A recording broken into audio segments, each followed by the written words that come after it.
Welcome to the Underground, the Steel City Underground, the black and gold standard for Pittsburgh Steelers coverage. Now, here's your host, Joe Kuzma and Brian E. Roach.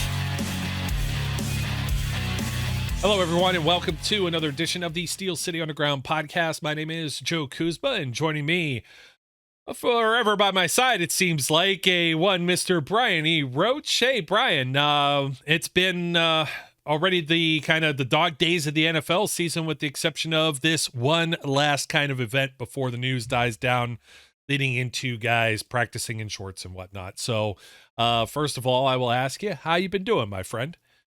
I'm good. You know, this has been a challenging week. My daughter graduated from college this week, and so there's a lot of craziness going on. We got to sit in the rain yesterday at a very poorly organized graduation ceremony and get annoyed by it all. But she made it through, and so she's a college graduate. Yay for her.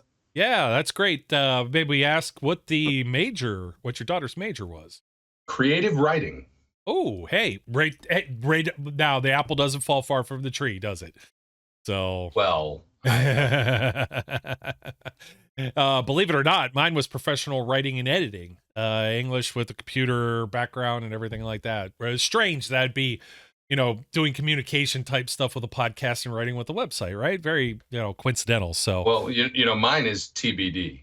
Oh, it's still TBD. Okay, but you're I never finished. Oh, you never finished. Well, hey, I mean, congratulations to your daughter, though. I will say though that you weren't the only person part of poorly organized school activities and inclement weather yesterday.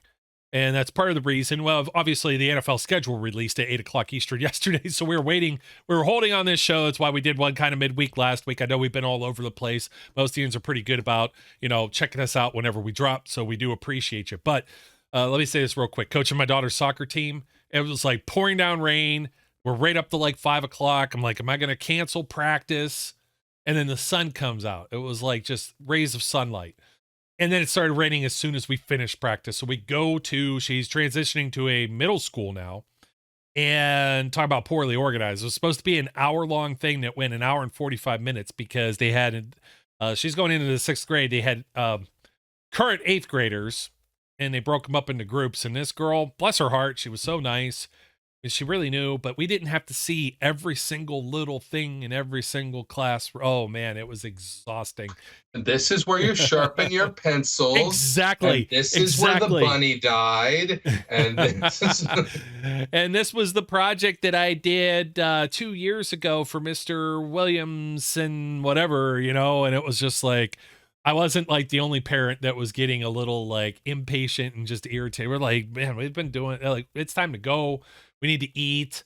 So yeah, I feel for you, man. So I'm feeling for Steelers Nation right now too, particularly you and you and I both as season ticket holders are feeling the brunt of what is probably one of the worst compiled schedules that I've ever seen. What's your initial very thought overall? Is it in line with what I'm saying here? So let me you've seen Lethal Weapon. Of course I've seen Lethal Weapon. You've seen Joe Pesci. Yeah. Whatever Leo wants, Leo gets. This is the drive-through. We are in the drive-through of NFL schedules, and we have gotten blanked. Yes, we most certainly have, my friend. Wow, I think I counted when I looked at this that there were only 3 of your traditional Sunday 1 o'clock games at home out of the 8 games that are being played at Acrisure Stadium this year. And when I saw that, it just started to make me think, just you as we travel to go to these places, right? And there's flex scheduling and stuff that's at play that always screws around with stuff too. But wow, it was just, we're going to get into these individually, but this season starts off with 3 of the first 4 games on the road and then ends with a crescendo that's just like, what in the hell were the schedule makers thinking, including all of the divisional games They don't even play until, is it like week 11 or something? Until they have a divisional game, and it's atrocious. Like 6 of the last 8 or AFC North games. Like, what the hell? What were they thinking? Now, 3 of the 4 primetime games are at home. Okay, that's kind of great, but they don't play until a division opponent until November 21st. It's insane. I mean, it's my birthday. Hey, well, okay, so yay, and it's at home, so at least you can have a home birthday celebration. Just look at that. That's the beginning of where this schedule to be fair, it goes to crap at the very beginning of it. But that November 21st game is a follow-up off of what? A November 17th game? I know, man. This is just 2 division rivals. You got the Ravens on the 17th. Right? And then you have the Browns on the 21st.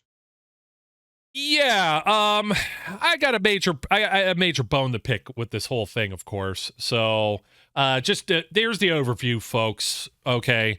We're going to go just drill through these a little quickly, one by one, too. But just to start, on the road at Atlanta, on the road at Denver, that's a 4:25. First home game is week 3 against the LA Chargers.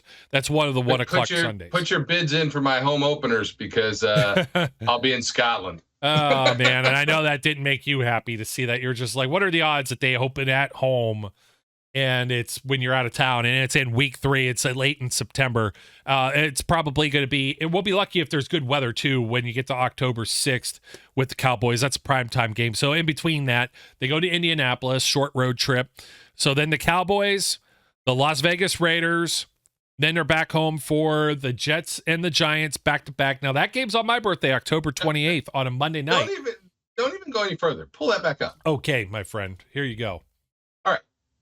22nd of September, you got a 1 o'clock game. But look at what they have in October. 8:20 at home. These are the home games. This is why, as a season ticket holder, you just feel like you bent over and grabbed your ankles. 8:20, 8:20, 8:15. I'm telling you, hey, I was thinking about this before we even jumped onto the show. I'm like, this is going to be the first time in a long time that I have had to hold back some F-bombs. Because I am highly pissed off about this schedule. And from a competitive balance, from a fan perspective, this whole thing is just complete shit. It is bullshit. And yeah, so September 22nd is 1 o'clock. You get your traditional, get to the tailgate lot at 8 or 9 o'clock in the morning. And then you don't have that again. You got to have deal with Cowboys fans for a primetime game, and they want that. They want those ratings, the Cowboys and the Steelers, right? I'm actually kind of surprised this isn't the game that's being played on Christmas Day, which we'll be getting to that.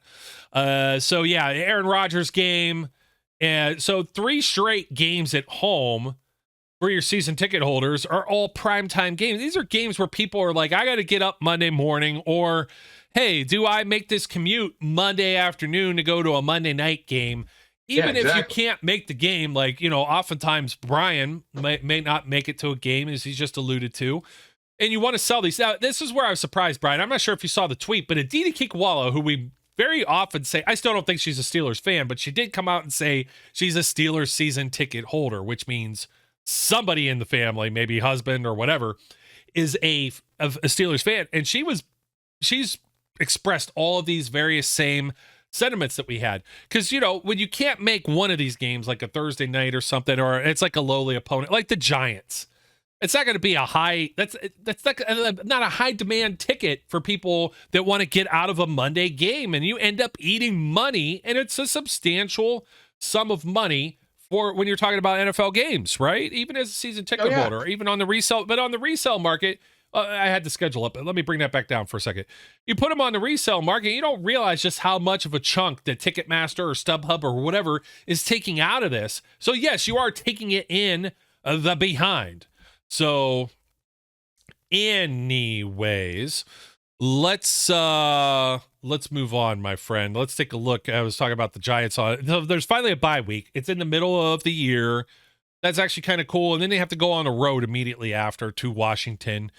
1 o'clock. Then it's the Ravens, November 17th. That's a home game. And then turn around. That's their first, the 17th. Jerry Dulac This is where I got this from. Nope, that was the wrong tweet, but I have it here. Division opponent until November 21st. I think he had that wrong. Yes, he did. Yes, he did. So bringing it back to the Steelers. Yep. So he did have that wrong. Where did he get the 22nd? And Jerry's all over the place. That's you saw it. I had it up.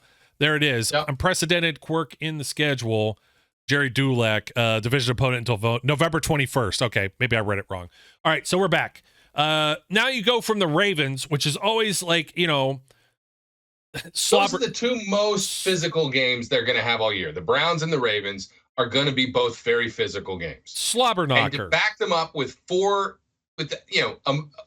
days in between them, it's ridiculous. And as far as player safety, quit playing divisional games on Thursday night football.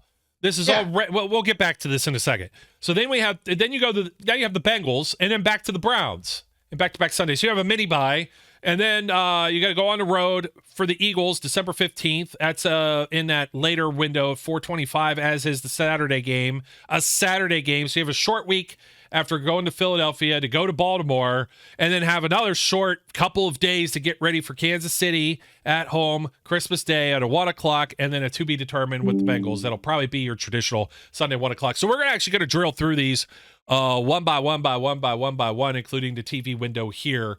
So, all right, Brian, first thing I think of is the beginning of this schedule is these games are winnable. They better have their shit together at the very beginning of this season. There's no extension of preseason shenanigans that could be going on when you got to play an Atlanta Falcons team. Kirk Cousins coming off an injury, first time that he's in a Falcons uniform. You're in Atlanta. It's their home opener, but the Steelers invaded that place last time as far as their fan base. What do you think? At 1 o'clock, Fox. This is the winnable game. Winnable game. You got to take care of business. It's a winnable game. Okay. In fact, I've seen some articles out there where people are like, if they crap the bed in Atlanta, then that puts the hot seat under Tomlin's butt. I don't know about that, but it is a game that they absolutely should win, and not a game that they should lose. Yeah. Now jumping over, you've got week 2 in Denver on the road again. You're in the mountain. Also annoying. I was looking for a nice road trip to Denver, and now it has to be then, right before I go to Scotland. No, I can't. Okay. The places that were on my itinerary, I'm like, okay, it's always easy. Cincinnati and Indianapolis have been on there now the last 3 seasons, right? Yeah, I'm getting sick of it. And it's like, but they're easy. Bengals, you don't have any choice. You get they're easy places to maybe go to. Easy road trip to Cleveland if you want to deal with those fans. I don't want to deal with those fans on a Thursday night. Once again, why do you always got to play Cleveland and at Cleveland Thursday night? Is stupid, but. Okay, Atlanta, that's a decent road trip. Denver's been on my bucket list as far as cities I have not been to. I've not been to Colorado before, but I've been to Denver before. Not for a football game, but I've been to Denver many times. And I'm like, hey, I'm not going to do those back to back. And then you have the home game the very next week. That makes it very difficult to manage as far as travel and as far as, being a fan and whatnot. And that's going to, I believe, I didn't look at this, but let me look at Denver's schedule. And I believe the Denver Broncos will probably be opening at home as well for this game. So, yeah. And let me see. Yep. That's their home opener. They start on the road against Seattle and then go to Tampa Bay the week after. So, really, the favor for them is, hey, they get to play at home against the Steelers. Now, as we know, anywhere the Steelers play, the ticket prices get jacked up to whatever premium. Same thing as the Dallas Cowboys coming to Pittsburgh. That's one of the 2 premium games. I forget. Joe Reuter said whoever the other one was. It'll come to me sometime going through there. I know the Cowboys. You knew by default the Cowboys is going to be one of them. As far as season ticket holders, folks, when it comes to us, we pay X dollars. They say it's X dollars. This is how many games you get. That's what it is. When it comes to the individual folks that might be buying some of the tickets that are left over individually that just went on sale, it's like, okay, you have these 3 tiers. These are the platinum, premium, whatever they are. They're the highest price. We took a smidge of money off the preseason to make those 70 a piece instead of 100. The other $30 gets tucked into whatever the other. Then they have gold and they have black, and they split that between the other 6 games. So 2 of the 8 home games for the regular season are the platinum premium and cost more, but they only cost more to anybody that's going and able to get individual tickets. There's very few of those that are available ever through like Ticketmaster or whatever, due to, there's waiting lists and everything else for season tickets and the licenses. So at Denver, first, all these Atlanta guys are going back to Atlanta. Arthur Smith, the offensive coordinator. If Michael Pruitt makes the team, who else is out there? Cordarrelle Patterson, Scotty Miller. There's like a number of guys that have come over from that team that'll be making a return trip. Arthur Smith revenge game, formerly the head coach there, whatever. But this is the one that was like, this has got primetime written on it. And CBS is like, we're going to put this in the 4:00 window. We're going to have it at 4:25, probably Tony Romo calling the game. And it's the Russell Wilson revenge tour against his former team with Sean Payton. And I think to myself, there's got to be some real extra incentive here for Russell Wilson. This is another must win because Denver's a dumpster fire. They're going to have Bo Nix out there probably as their starting quarterback. I mean, again, it's a winnable game, but this is the game. When you get these emotional games with quarterbacks, these are the games that make me nervous, right? There's Russell Wilson wants to literally just destroy the Broncos. He wants to make them look bad, and that can lead to pressing. That can lead to overexcitement. It worries me. Should they win this game? Yes, they should win this game. Will they win this game? Who knows? I mean, that's always the case, right? So they finally get back. They get a home game, 1:00, September 22nd. They host a West Coast team. Usually we say this is great. Bring the West Coast team over and play at 1:00. I was actually shocked they did this. Although they did it with the 49ers, it's a little different animal when it's the very first game of the season. You're not in the full routine.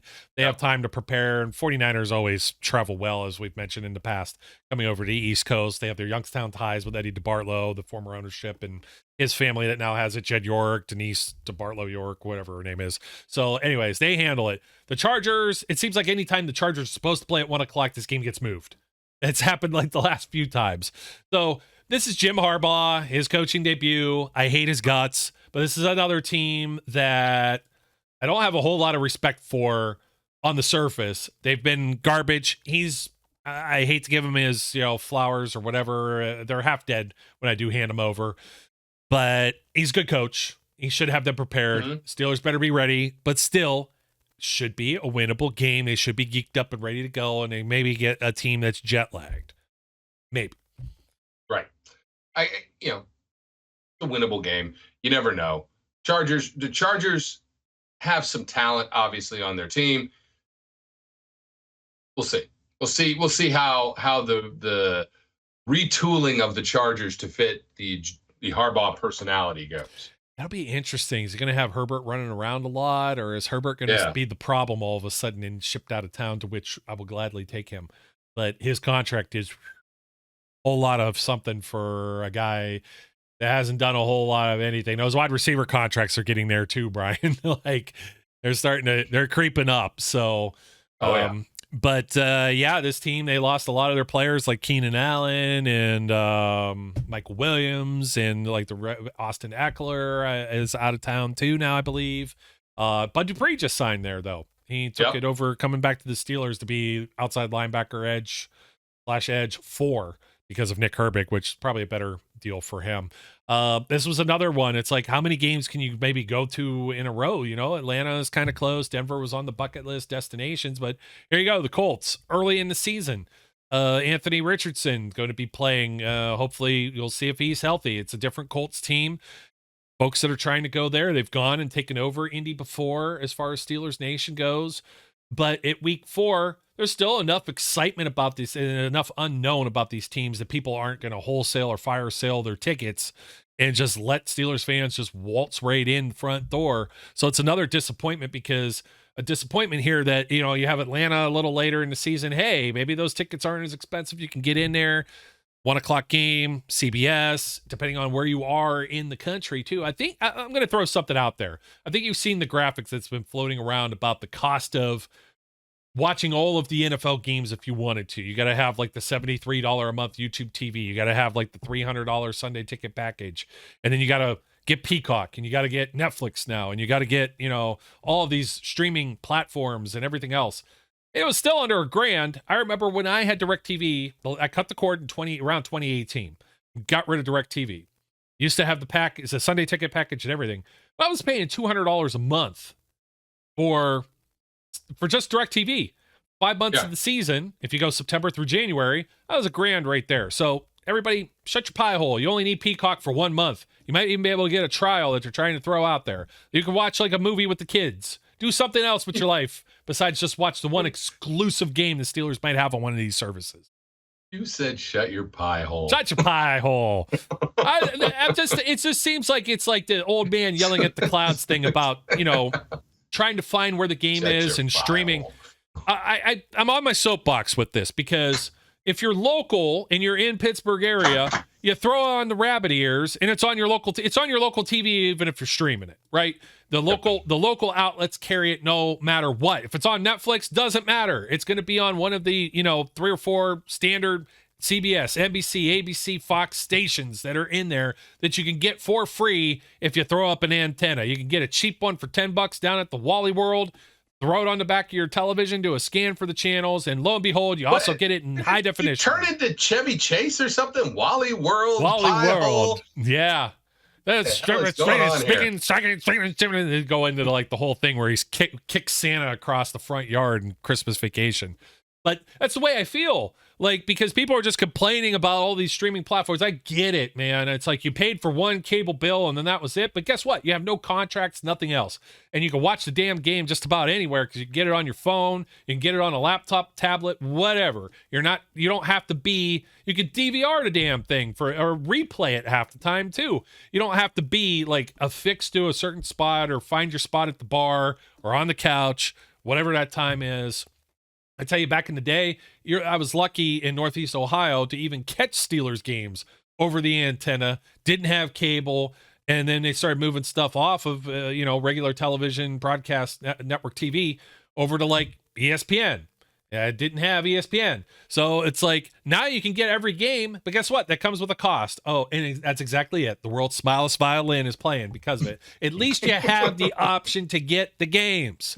So if you're out of market, it's been the cost for years. You probably paid more to DirecTV for that, DirecTV and the Sunday ticket. So that's my soapbox. Okay. There you go. Fine. I don't care. I got Sunday ticket and I go to the game, so I'm good. I know, and you're paying double because if you're going to games like you and I are, I have more of a problem justifying paying some of those costs. I mean, who doesn't have Netflix? Mark Caboli just tweeted something out like that. Who doesn't have Netflix? Just about everybody does. So that's the reason why they got the game. They have the largest installed base, I think, of any streaming platform. But anyways, at the Colts, another game that should be winnable, Brian. This team, we say all the time, 3-1 should be attainable at least to start this season. 3-1, even 4-0 is viable for the first quarter of the season. It's also viable they go 2-2. I don't think they lose more than 2 of those games, but correct. Yep. All right, we get over to Dallas Cowboys. You're into October now, and you're into all these primetime late games, West Coast trips, and every other damn thing. NBC. I was telling everybody already about purchasing season tickets, this and that. Hopefully this team is doing well and people don't jump ship, because if you remember the last time the Cowboys came to town, they took over the whole place. There was crowd noise in what was Heinz Field. Ridiculous. Everybody sold their tickets. It was closer to Christmas around that time. I think it was in mid-December or something, or maybe end of November. It was inching towards that way. And you know what? Cowboys fans will pay because Jerry's World, not Wally World, Jerry's World, those tickets, everything there is like a club seat. So then they're used to spending $400 or $500 for a ticket for one game. Folks are going to pay for their season tickets. I've already pitched the idea. I was like, you know what? I could stay at home and watch this one, maybe make pay for half the season. Here's what's a little scary. Anybody knows me knows this is the kind of neighbor I am. How you doing? I might not even know your name. That's best you're getting out of me. How you doing? Nice day. Anyway, I got a Cowboys fan that lives across the street from me who's been stalking me for years. And they hit me up on Facebook. They friend me on Facebook. They message me all the time. They do all this stuff. Anyway, so he messages me. He goes, "Hey, Steelers are playing the Cowboys this year. You want to go?" I'm like, I planned on selling those tickets. Now I'm like, I may be in a position where I'm like, I guess I can't sell them. Well, whatever. Primetime game. At least it's at home, but it seems like all the quality opponents are at home this year. So that'll help. Yeah. That'll help move some tickets. But man, I don't like the idea of the invading crowd. I beg and plead of you, Steelers fans, do not sell your tickets. If you do, verify it's going to at least one Steelers fan in the group that's going, because that was just nonsense. That was the Ben Roethlisberger. That was called back. That was the Dan Marino, the fake spike play to Antonio. Or no, that one wasn't called back, was it? No, it wasn't. That was the touchdown to Antonio Brown. Yeah, that was touchdown. No, yeah, that one actually worked. That one went through.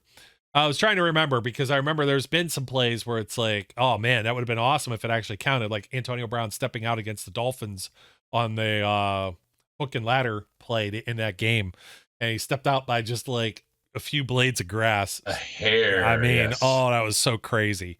I miss that guy, for as crazy as he is, and as much of you roll your eyes at what he tweets these days. I still miss him on the field. So, but we always thought he was crazy. Well, Cowboys, quality opponent. You can flip a coin at this point. I don't know what that team might look like versus what the Steelers quality opponent, but at the same time, they underperform every year too. So who knows? Who knows what Cowboys you're going to get? I just saw somebody complaining about it. This actually came off of a Pirates group, my cousins and they're complaining about the Pirates underachieving, losing all these games, blah, blah, blah, sucking, on pace to win maybe 49 games in the season. And somebody made the comment about, well, you know, if this was the Steelers and you had this type of performance, Mike Tomlin would have been fired already. And they're like, what's he ever won? And it's like, please, like, you could be a fan of the Dallas Cowboys. When have they won a playoff game? You want to talk about the Steelers winning a playoff game? What have they done since the 90s? Like, and they, you know, and they're not necessarily, I understand the NFC East, there's always like a different winner and everything like that for the last, 15 years or whatever. But it's not really that great of a division when you look at it. The Eagles have been good here or there, but the Commanders have been, they're on the schedule too. Let's see. They go to Vegas. This one's, West Coast trip, technically. I don't know. They won at Vegas last year. They never used to win in Oakland. So if they got this, kind of the monkey off their back or whatever, I don't know either. I mean, but this should you have to look at that game as a potential loss. No. Who's the quarterback of the Raiders right now? Doesn't matter. We've lost to no, I don't, and it doesn't matter. We've lost to worse. We've lost to no-name quarterbacks with the Raiders before. Look, that's painful. Terrell Pryor is not a no-name in this household, my friend. Well, shouldn't have been a quarterback, but shouldn't have been a quarterback, but he really was no-name quarterback. He was a great wide receiver. No, not great, but still, he was a better wide receiver than quarterback. Anyway, the point is, you got a road trip sandwiched between the Jets and the Cowboys. I don't know. Should they win? Yes. Let's go back to it. Should they win? Probably. They have a more talented team than the Raiders. Will they win? Who knows? It is Gardner Minshew and Aiden O'Connell currently. Oh yeah, I remember that O'Connell dude. Yeah. So it's porn stash and Aiden O'Connell. Basically, and Minshew barely pulled one out last year. So, who else they have? Here's my big prediction. Here's my big prediction for Week 7. Okay. Aaron Rodgers does not play. You think he's done by then? Yeah. I don't know. I think he gets hurt again and he's done. Ooh. Yeah, we'll see if he's a shell of himself. But Week 7, 8:20, another primetime game in Pittsburgh. And the Jets, really, I mean, come on. Just because of Aaron Rodgers coming back, the Jets, what the hell if the Jets won? Why is that an 8:20 game? Who the hell wants to watch the Jets? Whatever.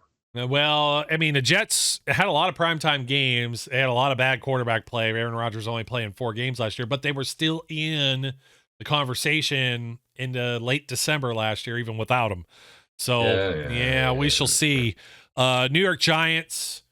That's another, so the Jets, I could give the Jets, maybe competitive game. I'm not going to say it's gimme, anything like that, right? It's definitely not a gimme. There's no gimmies. There are no gimmies on this schedule. No. They got the third hardest right now strength of schedule based on last year's records and performances. Based on strength of schedule, it's the third hardest, but based on overall difficulty, even NFL.com is ranking it as the toughest schedule in the NFL. Oh, really? That's interesting. Well, we shall see. Because of where we're heading right now, towards the end of the season. Yeah, we'll see. Well, yeah, it is. It becomes a juggernaut as soon as we get past, the New York Giants, ESPN, Monday Night Football. So they get a shorter bye week because of this. They get an extra day to lick whatever wounds from the Jets, and then their bye week gets cut a little short by a day, and they got to go to the Commanders. I like where the bye week is, but man, that may be the travel game this year. The Washington Commanders. It's a 1:00. It's in Washington. Commanders Field is what it says. So they don't have sponsorship right now. Apparently, everything's still dumpster fire with this team. Here's another one. Who's their quarterback? Like, did they just draft Daniels or somebody? Who'd they draft? They went into Jaden Daniels, Marcus Mariota, Jeff Driscoll. That's their quarterback. That's their quarterback room right now. So Jaden Daniels is their quarterback, and he'll either be Bryce or he won't be. I was listening to SNR, and they had a little competition there of name somebody on the Commanders defense. And I was really racking my brain too as to, because they got rid of Chase Young, Montez Sweat. Those guys are gone. Now, Daron Payne's still there. They have Dorrance Armstrong come over from the Cowboys, Jonathan Allen, Clelin Ferrell. They got Bobby Wagner, who is, up there in age in the middle of that linebacker core. But, it's just, this is a game that they need. This is one they need because that's from here on. That's the closest to a gimme on the whole schedule. This from here on, after a bye week, no less. Yeah. They get to come home. They get, as we mentioned, Baltimore Ravens, and then to the short week, traveling to Cleveland for Thursday Night Football, which we'll always say is a loss. That one's Amazon exclusive for Amazon Prime. You get most people who doesn't have Amazon Prime. Come on now. All right. And I'm going to run through this really fast because I just want you to think about what they have after the Commanders, right? And even people who are ignorant to a certain extent of football are starting to understand that the AFC North may be the best division in football, the most difficult division in football. It's been the most brutal division in football. It certainly was forever. Last year. Everybody had a winning record for the first time since the merger. But once you get past the Commanders, which is week 10. Yep.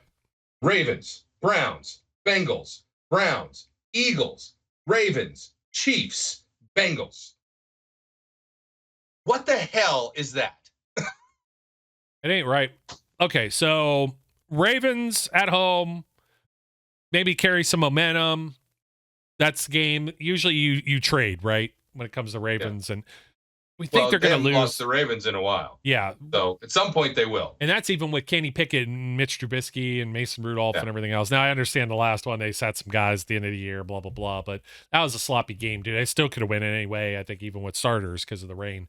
That Browns game, I'm not going to give them a whole lot of. They got to travel. That's a sucky situation. Who's the Browns starting quarterback by November 21st? Is Watson going to be out there? Is Watson going to start paying off with this contract? Okay, you get the mini bye, and then you have to go to Cincinnati. That it's going to be competitive. Is Joe Burrow healthy for December football this time around? What does this team look like? Are they able to protect him? Is their offensive line fixed? They drafted like a guy decently high, second or third round tight end. It might be a new weapon for him. That is T. Higgins signing his franchise tag. Who's their third wide receiver that's going to complement this group? Who is their running back? Joe Mixon's out of there. So there's questions. We'll go through more of the AFC North, but this becomes very tough, just like Brian said. And then you come right back around. You just played the Browns and you got to play them again. You host them at home, but you take a look at this schedule. You see the white boxes that I'm showing on this graphic for those of you who are watching us on YouTube. Don't forget to like, comment, and subscribe. At Cleveland, at Cincinnati, Browns at home, at Eagles, at Ravens. So you have one game at home out of 5 weeks, and one of those is a Thursday night with the mini bye. That is really, really tough. Really tough. And, you got to factor in that the Eagles are going to be a team they never win when they're in Philadelphia. Yeah, forget it. Just write that game off. They haven't won in Philadelphia since ever. We talk about this every time they have to go to play in Philadelphia. Just forget it. They're losing that game. They don't know how to win in Philadelphia. It's a curse. It's whatever. They're not going to win that game. Yep, and that game is on. So as far as like the TV viewing schedule after you have Prime, you have the Bengals game on CBS. You have the Browns on CBS, still in the CBS window. Then Fox, because it's a NFC opponent. Not one of the. Yeah, this is the weird one. Somebody traded a game here, or they got it because of the Saturday slate, 4:30 on Fox against the Ravens. So that's unusual when it comes to your TV listings. And people were like, "Where's the game?" It's at 4:30 on a Saturday and on Fox. That is just bizarre. And that one will be in Baltimore. So you play Philadelphia and you have a short week to go to Baltimore. Thank you, NFL schedule makers. What else can you do to make us feel comfortable in our skin? And apparently this was the rumor going around, Brian, is that the reason this schedule took so long to come out is because of the kvetching over this particular hurdle. And that is, you got to put teams on TV for Christmas Day on a Wednesday this year. Christmas lands on a Wednesday that are going to draw ratings. Well, who's going to draw ratings? Super Bowl champions, defending Super Bowl champions, probably like the Steelers or like the Cowboys or the Packers or somebody like this. So why not let the Steelers play on the road against the Eagles and then Baltimore with one less day of preparation and turn them right back around after not having that much rest? And this. Now, I heard it was like one of the NFL PR guys or somebody that makes the schedule. It was Michael Signorora or something. And they're trying to justify this as, well, Saturday to Wednesday is the same as Sunday to Thursday. Yeah, but they did Sunday to Saturday. Like, you're just totally screwing them with two road games. Oh, Taylor Swift's going, if she's still dating Travis Kelce by this point, will be coming to Pittsburgh, and it's because of the $150 million or whatever Netflix paid to have exclusive games. Christmas Day, 1 o'clock. I have a lot to bitch about with this. It's bad enough when there's a Christmas game that you got to watch, that you try. You're a Steelers fan. You're diehard. You want to watch this game, and it's an away game. But now to put it on Christmas at 1 o'clock, smack dab in the afternoon. You have Paul Zeiss or whatever, one of the Pittsburgh media guys. Oh, you know what, Aditi? You can just, that's perfect time. You get to open gifts with the kids, and then you go to the game and then come back and have dinner. And it's like, by, 6 o'clock, like, even if you live in Pittsburgh, getting home, you're going to get out of this game at like 4:30.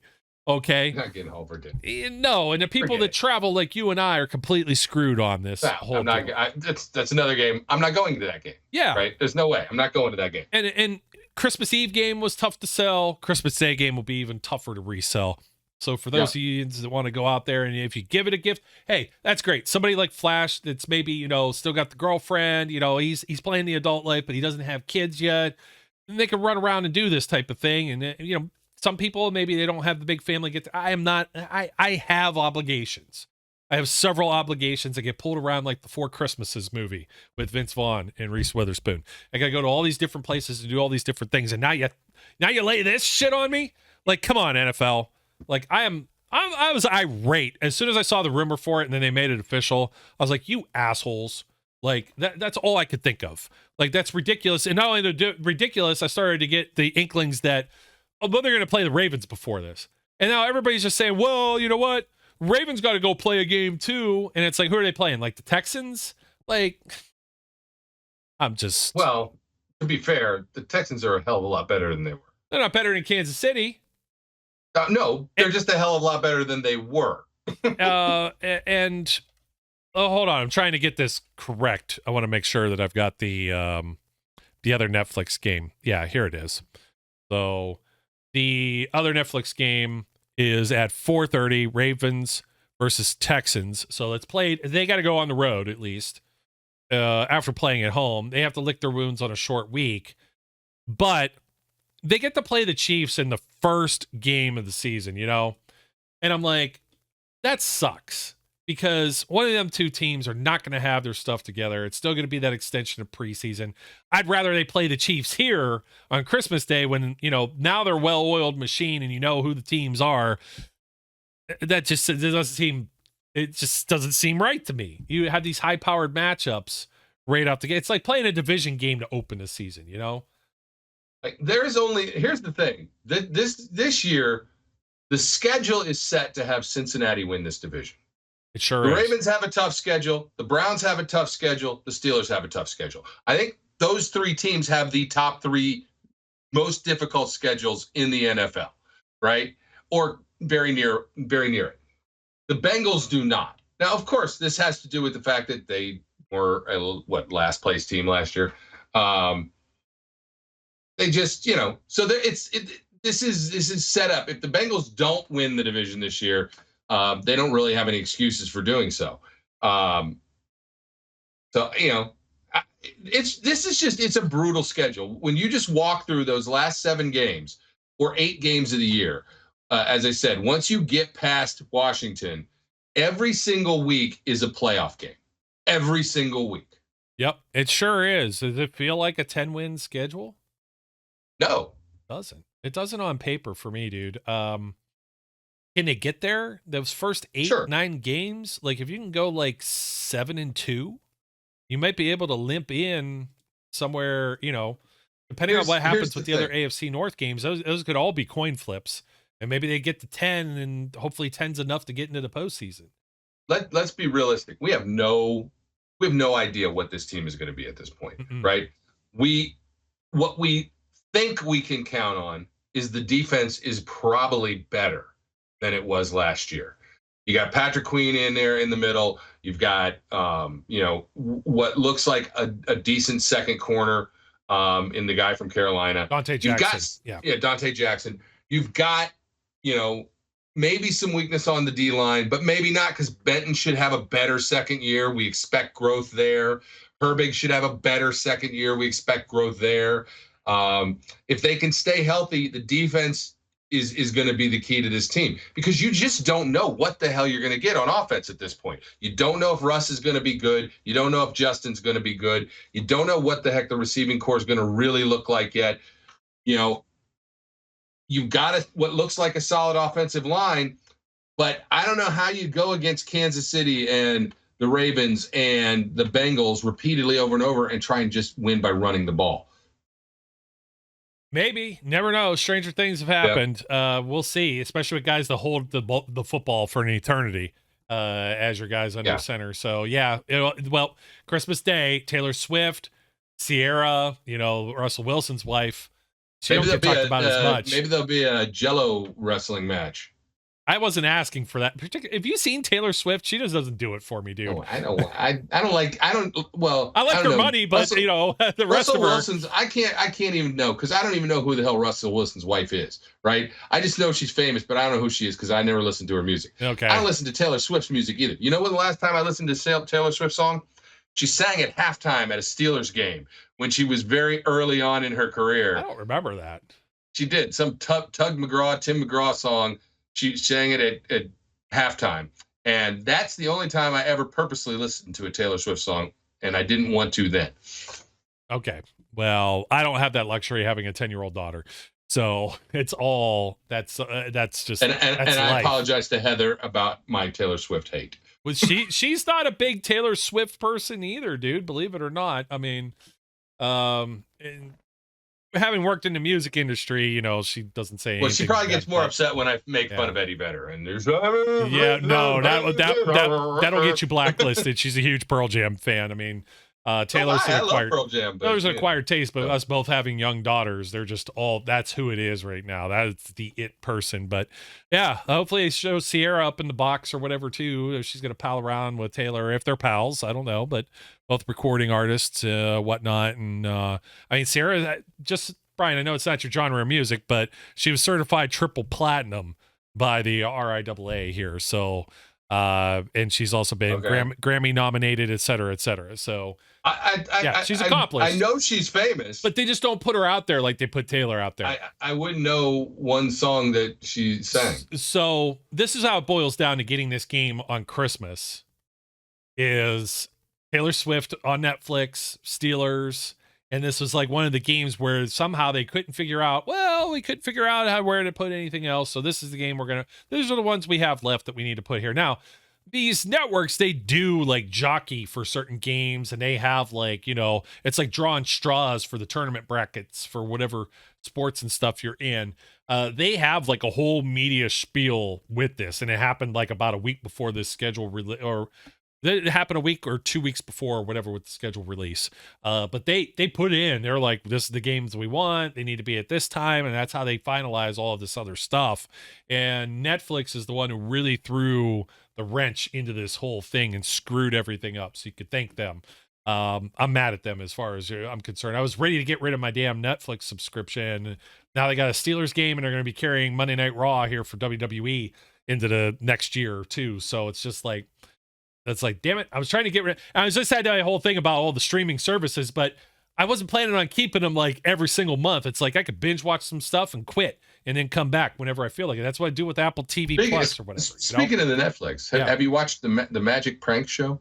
No, I have not. I saw the roast of Tom Brady though. Watch I didn't watch that because I don't care. Oh, it's good. But well, I don't want to feel bad for Tom Brady. You don't have to. They just rip on him the entire time. Well, that makes me feel bad for most people when you just get ripped on all the time. Anyway, the Magic Prank Show. I'm just telling you, if you just watch that, watch the Magic Prank Show. It makes me laugh. Okay. The roast of Tom Brady made me laugh, so let's just throw that out there. Well, you're mean. You're mean. What can I tell you? You're a mean man. Hey, by the way, you're on something with the Bengals. Bengals have a Week 12 bye, and that's before they come to Pittsburgh on December 1st. So the Steelers have to play them fresh. Right in the smack dab in the middle of all these things. So, and then they get to play the Bengals in Cincinnati after the Bengals had a bye, after having played the Ravens and then that Thursday night game against the Browns. So the mini bye is nullified by the Bengals also being able to lick their wounds. Wanted to look at a few more teams. Let's see the Ravens schedule. This is a quote for all this. As a quote for all this. Warren Sharp, our Mr. at Sharp Football. Mm-hmm. The difficulty of the Steelers weeks 11 to 18 is insane. I expected it to be the number one toughest in the NFL, but it's off the charts bad versus every other team. Thanks. Way to soften the blow there, buddy. So, and just to put this around here too, each the Baltimore Ravens and Cleveland Browns have a bye the week. Not the week heading into playing the Steelers in some of these games, but the week before. So they will play a game after a bye and then face the Steelers. So they're on fresher legs too. I'm just going to throw another one out here because Ryan Clark is a personal favorite of mine. And his quote is, "Who made this schedule? What dude from Cleveland all of a sudden got a job in the league office?" That's pretty good, man. Well, that's all the more I could say about that now. I mean, we could objectively say wins and losses. And of course, they finished with the Bengals, the whole division. So I'll put it maybe this way. If you're thinking that the Bengals are going to be a front runner, is the Browns Ravens for the division or is the Steelers Bengals for the division? Oh, the intrigue, the drama. I don't know. It is. There's just no way to know. Like this is the most brutal division in football, and they all have some of the most brutal schedules. So the question is, do we really see some cannibalization here, and it frees up other AFC teams to rise up? Are the Ravens going to get through this whole schedule? Are the Browns going to get through this whole schedule? Is Lamar going to stay healthy? Is what's his face that cost them everything that they were giving away, and finally now they have draft picks next year in Cleveland going to be healthy? I can't remember what his name is because he hasn't played worth a crap. So who cares? Let me give you the Browns, the end of their schedule here after their Week 10 bye. They have the Saints and the Steelers, Broncos on the road, Steelers on the road, Chiefs at home, Bengals on the road, Miami at home December 29th, and then they play at Baltimore to be determined to close that out. All right. That's not a great schedule, no, but it does not remotely compare. And Charles, I will argue with you this to no end if you try and tell me that is equivalent to what the Steelers have to go through. That is not even close. So the Ravens, because you have a few of those games, such as the common finish NFC and then the common finish within the AFC for your outside the AFC North and outside of playing the AFC West and NFC East teams, the Ravens, their luck of the draw here is they have the Buffalo Bills on their schedule and the Tampa Bay Buccaneers as far as playoff teams, and then the Houston Texans as well. So that's why they have the toughest schedule right now in the NFL. Now they have a week 14 bye. They play 13 weeks before getting to the bye. They have to play Cincinnati. They get Cincinnati at home too, Thursday Night Football. And then when they get off their bye, they have to go to New York to the Giants. Okay, that's not much anything. Then they play the Steelers at home in Baltimore. Then they travel to Houston for the short week for the Christmas game, and then a to be determined at home against the Cleveland Browns. That's very favorable for them from the bye week, whatever on. Before they get to that bye week, they open against Kansas City. That's a Thursday, and then they get an extended break before they have their home opener against the Raiders. They go to Dallas. They host the Bills. They go to Cincinnati. They host the Commanders. They go to Tampa Monday night. They go to Cleveland. They go to Denver, short week from Denver at home to hosting Cincinnati at home. Then they go to Pittsburgh after a mini bye. Then they host the Eagles they go to LA for the Chargers for the Harbaugh Bowl on November 17th. Then that's a Monday Night Football game. So they get a little extra rest for their West Coast trip, come back and host the Eagles. So they don't necessarily have it. That's a rough schedule too. They have a rough schedule. Like I said, three of the toughest schedules in the NFL are in the AFC North. And the Cleveland Browns is the last one. Right out the gate, they host the Dallas Cowboys for their home opener, of which Cowboys fans will be tripping over themselves for that good weather. They go to Jacksonville, host the Giants, 3 straight road games, Vegas, Washington, Philadelphia. That's interesting. That's kind of a mess, too. 3 straight home games, all Sundays. These are all Sundays. They don't play, then they go to their bye week on week 10, but they have the Bengals, Ravens, and Chargers all at home. Bye week. Sunday, they go to New Orleans for the Saints. Then they host the Steelers for Thursday Night Football. So they're not at home, at least for that Thursday night slate with Pittsburgh. Then they have back-to-back road trips. So they go from Thursday Night Football, mini bye, extended out to Monday night in Denver, then have to go, they lose a day there, then come to Pittsburgh.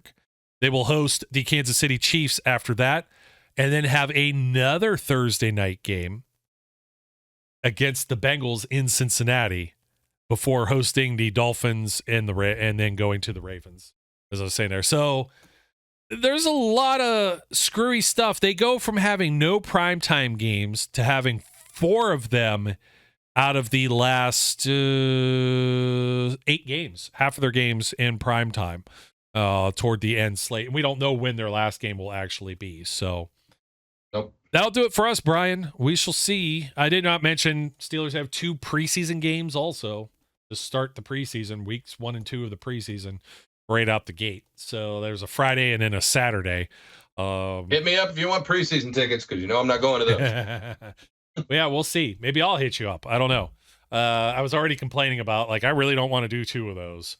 But I am intrigued enough. But I'll be intrigued enough when I make it out to camp to see Russell Wilson, Justin Fields, and company. So, folks, let us know and drop into comments. Let us know what you think about the NFL schedule. Hopefully, I didn't miss anything off the top of my head here. But, yeah, it's a pretty brutal one. We're expecting it to be rough. We knew the strength of schedule. We knew the opponents ahead of time. We know all of these things as soon as the season is completed. It's just a matter of how they stack them up. So, hopefully, at the very least, that this is like a momentum builder for Russell Wilson and whatever this offense looks like. Everybody, knock on wood, stays healthy, because that second half of the schedule, absolutely cut it down the middle, is just brutal. Yep. Absolutely. That'll do it for us, folks. My name's Joe. His name's Brian. Thank you for supporting Steel City Underground wherever you may be watching or listening from. Hit us up with a review. And don't forget to like, comment, and subscribe. Until next time, we're going to keep doing a deep dive on all the position groups, and we may have some other fun stuff coming up as well. So until then, until next time, my name's Joe. His name's Brian. We encourage everyone out there to be safe, be good, and we'll catch you later. We would like to thank you for listening and remind our listeners to follow us on social media and our website, www.steelcityunderground.com.